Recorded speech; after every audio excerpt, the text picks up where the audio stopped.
ನಗರದ ಸಮೀಪ ವಿಜಯನಗರ ಬಡಾವಣೆಯ ಆದಾಯ ತೆರಿಗೆ ಕಚೇರಿಯ ಪಕ್ಕದ ಆವರಣದಲ್ಲಿ ಮಾರ್ಚ್ 23ರಂದು ಶನಿವಾರ ಸಂಜೆ 6 ಗಂಟೆಗೆ ಕುರುಕ್ಷೇತ್ರ ಇಲ್ಲವೇ ಧರ್ಮರಾಜ್ಯ ಸ್ಥಾಪನೆ ಹೆಸರಿನಲ್ಲಿ ಪೌರಾಣಿಕ ನಾಟಕವನ್ನು ಆಯೋಜಿಸಲಾಗಿದೆ ಎಂದು ನಿವೃತ್ತ ಎಎಸ್ಐ ಟಿವಿ ನಾಗರಾಜು ತಿಳಿಸಿದರು. ಪತ್ರಿಕಾಗೋಷ್ಠಿಯಲ್ಲಿ ಮಂಗಳವಾರ ಮಾತನಾಡಿದ ಅವರು, ಬೇಲೂರು ರಸ್ತೆ ವಿಜಯನಗರ ಬಡಾವಣೆಯಲ್ಲಿರುವ ಶ್ರೀ ಮಾರುತಿ ಕಲಾ ಸಂಘ, ಎಂಸಿ ಶ್ರೀನಿವಾಸ್ ಮತ್ತು ಟಿವಿ ನಾಗರಾಜುರವರ ನೇತೃತ್ವದಲ್ಲಿ ಮತ್ತು ಕೆ ರಮೇಶ್ ಕೋಡಿರಂಗಸ್ವಾಮಿ, ಎಚ್ವಿ ಕೃಷ್ಣ ಮತ್ತು ಇತರ ಕಲಾವಿದರ ಸಾರಥ್ಯದಲ್ಲಿ ಹಾಗೂ ಬಡಾವಣೆಯ ನಿವಾಸಿಗಳ ಸಹಕಾರದೊಂದಿಗೆ ಮಾರ್ಚ್ 23ರಂದು ಸಂಜೆ ಪೌರಾಣಿಕ ನಾಟಕ ಏರ್ಪಡಿಸಲಾಗಿದೆ. ಅಂದು ಹೋಳಿ ಹಬ್ಬದ ಪ್ರಯುಕ್ತ ವಿಜಯನಗರ ಬಡಾವಣೆಯಲ್ಲಿ ಶ್ರೀ ಲಕ್ಷ್ಮೀ ವೆಂಕಟರಮಣ ದೇವಸ್ಥಾನದಲ್ಲಿ ಎಲ್ಲ ಭಕ್ತಾದಿಗಳಿಗೆ ಸಂಜೆ 6ರಿಂದ 8ರವರೆಗೂ ಪೂಜೆ ಮತ್ತು ಪ್ರಸಾದ ವಿನಿಯೋಗ ಇರುತ್ತದೆ ಎಂದರು. ಪತ್ರಿಕಾಗೋಷ್ಠಿಯಲ್ಲಿ ಶ್ರೀ ಲಕ್ಷ್ಮೀ ವೆಂಕಟರಮಣ ದೇವಸ್ಥಾನದ ಅರ್ಚಕರಾದ ರವಿಕಾಂತ್, ನಿವೃತ್ತ ಎಎಸ್ಐ ಕೆ ರಮೇಶ್, ಗ್ರಾಮ ಪಂಚಾಯಿತಿ ಸದಸ್ಯ ಎಂಪಿ ಶ್ರೀನಿವಾಸ್, ರವಿಕುಮಾರ್ ಹಾಗೂ ಇತರರು ಉಪಸ್ಥಿತರಿದ್ದರು. ಸಂಜೆ 6 ಗಂಟೆಗೆ ಕುರುಕ್ಷೇತ್ರ ಎಂಬ ಪೌರಾಣಿಕ ನಾಟಕ ಇಟ್ಕೊಂಡಿದ್ದೀವಿ. ಈಗ ರಂಗಭೂಮಿ ಕಲಾವಿದರಲ್ಲಿ ಹೆಂಗೆ ಅಂತ ಅಂದ್ರೆ ಈಗ ನಮಗೆಲ್ಲರೂ ಗೊತ್ತಿರೋ ಹಂಗೆ ಇವತ್ತು ಬಹಳ ಖರ್ಚು ವೆಚ್ಚಗಳು ಜಾಸ್ತಿ ಬರ್ತಾರೆ. ಈ ರಂಗಭೂಮಿ ಕಲೆನ ಉಳಿಸ್ಕೊಂಡು ಬೆಳೆಸ್ಕೊಂಡು ಹೋಗೋದೇ ಒಂದು ಸವಾಲಿನ ಕೆಲಸ ಅಂತ ಅನ್ಕೊಂಡಾಗಿದೆ. ಅಂಥದ್ರಲ್ಲಿ ಸುಮಾರು ಒಂದು 2 ವರ್ಷದಿಂದ 3 ಲಕ್ಷ ರೂಪಾಯಿವರೆಗೂ ಕೂಡ ಖರ್ಚು ಬರ್ತದೆ. ಹಾಗಾಗಿ ಏನೋ ಒಂದು ರಂಗಭೂಮಿ ಕಲೆನ ಉಳಿಸ್ಕೊಂಡು ಬೆಳೆಸ್ಕೊಂಡು ಹೋಗ್ಬೇಕು ಅನ್ನೋದು ನಮ್ಮ ಉದ್ದೇಶ. ಹಿಂದೆ ನಾವು ಸರ್ವಿಸ್ನಲ್ಲಿ ಇದ್ದಾಗಲೂ ಕೂಡ ಪಾತ್ರನ ಮಾಡ್ತಾ ಇದ್ವು.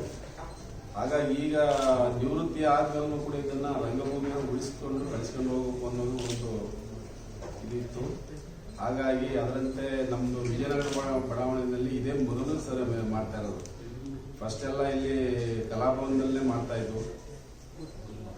ಈಗ ನಮ್ಮ ವಿಜಯನಗರ ಬಡಾವಣೆಯಲ್ಲಿ ಯಾಕೆ ಮಾಡಬಾರ್ದು, ನಾವು ಅಲ್ಲೇ ನಮ್ಮ ಕಲೆನ ಯಾವ ರೀತಿ ನಾವು ಪೋಷಿಸ್ಕೊಂಡು ಬೆಳೆಸ್ಕೊಂಡು ಹೋಗ್ಬೇಕು ಅಂತ ಅನ್ನೋದು ಒಂದು ಸವಾಲಿನ ಕೆಲಸ ಆಗಿದ್ದರಿಂದ ನಾವು ಅಲ್ಲೇ ಒಂದು ಟೀಮನ್ನು ಕಟ್ಕೊಂಡು ನಾವು ಈಗ 4 ಜನ ಅಭಿನಯ ಮಾಡ್ತಾ ಇದ್ದೀವಿ.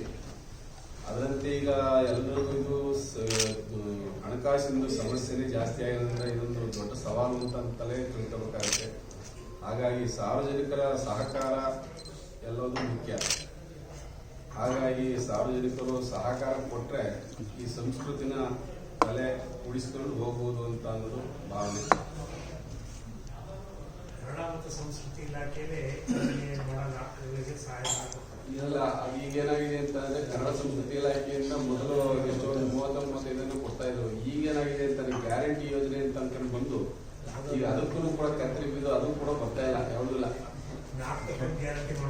ಇಲ್ಲ, ಅದು ಸರ್ಕಾರ ನಮ್ಮ ಕಲೆಯ ಬಗ್ಗೆ ಹೆಚ್ಚಿನ ಆಸಕ್ತಿ ಕೊಡ್ತಾ ಇಲ್ಲ.